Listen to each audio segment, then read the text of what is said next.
This video will walk you through the installation process for the RFID's Wave ID Ricoh Universal SOP reader.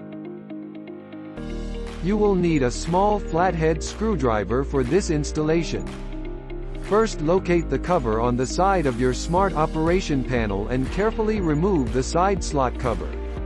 Note the latches on the bottom edge of the cover.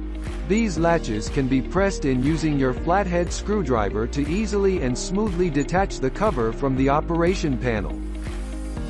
Once removed, locate the mini USB port in the upper corner that was previously hidden by the side slot cover.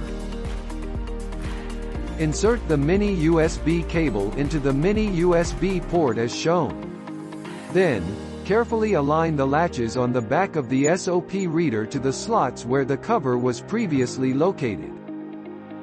Gently apply pressure and the SOP reader should snap into place. You will hear a distinctive click when it locks into place. And voila! Your RFID's Wave ID SOP reader is installed and ready to use.